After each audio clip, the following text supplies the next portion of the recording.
Good afternoon, everybody. I am Neville Bhasin from Forbes Marshall. Been given the responsibility of moderating a very vast subject, non-revenue water, as Chairman Saab has said. The key word is revenue.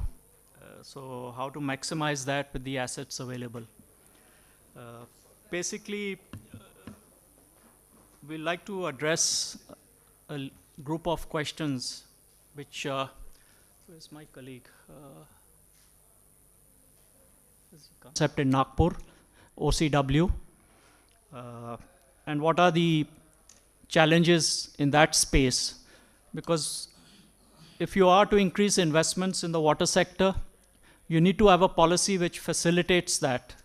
And that either through a PPP, which is one form of a business model, or others.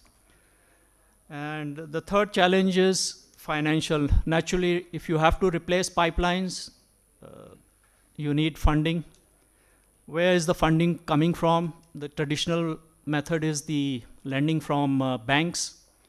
But a recent concept is what we call green bonds.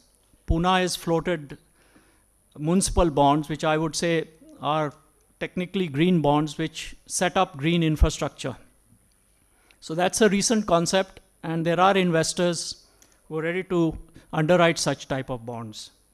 So that's the third question to be addressed. The fourth one is, what are successful case studies where NRW has actually been reduced? We can talk about it in theory, but do we have examples where actually that has happened? So I have highlighted in the slide, if you see, basically we were involved with Infosys. It's a very large organization, consumes a lot of water.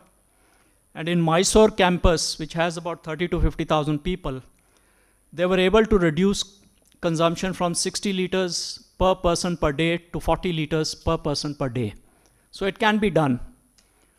Similarly, in Indore, I personally did a case study that was regarding the revenue losses after installation of a water meter at Mao railway station, which is not a very large railway station.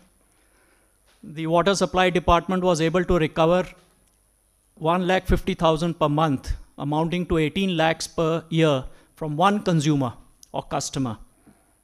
The cost of the meter was less than 50,000. So these are the kind of cost benefits which you can actually see happening, because I physically verified the readings at the station. Secondly, in Pune recently, they replaced a pipeline from the water treatment plant to the cantonment waterworks. They are able to save 100 mld of water, which translates into 1 TMC of water per year, which is about 10 to 12% of Pune's water consumption. They invested 100 crore rupees and they were able to save that water physically. Similarly, Bangalore also has gone in for NRW reduction through a combination of replacement of pipes as well as updating the metering infrastructure. And they have also got similar results, 10 to 15% reduction. As far as Saab said, revenue maximization is a key thing. We also did a project in Ujjain. We were able to monitor the readings from the dam, Gambhir Dam. And off the cuff calculation showed that there should have been 5 crores worth of water if you take a tariff of average 20 rupees, because industrial consumers pay more, domestic pay less. That translates into 5 CR per month and a yearly revenue potential of 60 CR. And the commissioner was there, Sir Chandramouli Shukla ji, and he said laughingly, well, we don't recover 10%. And they had started a program of monitoring what are the mobile connections in the city to get a handle on at least the number of people they can capture. So these are examples which we can discuss in detail later on, but these are case studies where you're actually seeing things happening rather than concepts being discussed. And the fifth question is, how can PPP private companies participate? Because the government has limited resources and it's looking for support from other stakeholders. And naturally, as this Nangloi water case study showed, private sector is ready to participate, provided the structure of the arrangement is feasible. Sixth question is technical advancement and innovation helping in reducing. In fact, my colleague is going to give you a flavor of the kind of solutions which have been developing and are in the process of being further developed, which directly impact and facilitate NRW reduction through real-time data. And finally, what kind of policy interventions would be useful? Well, my key takeaway on that is the government of India should really fix a percentage. We talk of a certain percentage in health, education, why not water supply? Fix a target and see that the funding flows through. There are programs in place, Amrut and smart cities.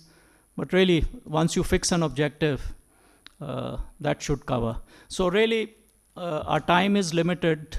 We thought we'll address this subject through these questions and maybe then have inputs from the audience also on any by way of questions and answers.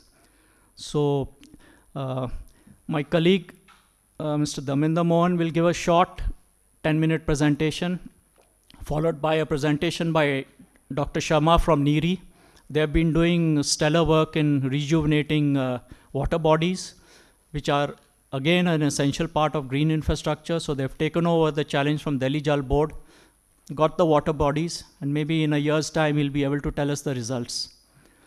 After that, I'll request Rahul. He has no formal presentation, but he has a particular experience followed with other experiences on PPP structuring. Like I said, if you want the private sector to be involved, then the arrangements by way of a PPP or a MOU or whatever concession agreement has to be practicable. If the private operator finds he doesn't have sufficient data and he's going to end up losing, at the end of the day, he'll probably surrender his bank guarantee. So that challenge is there to be met. And Rahul will enhance on our understanding on that. So Dharmendra, you can start off and then we'll see where it takes us.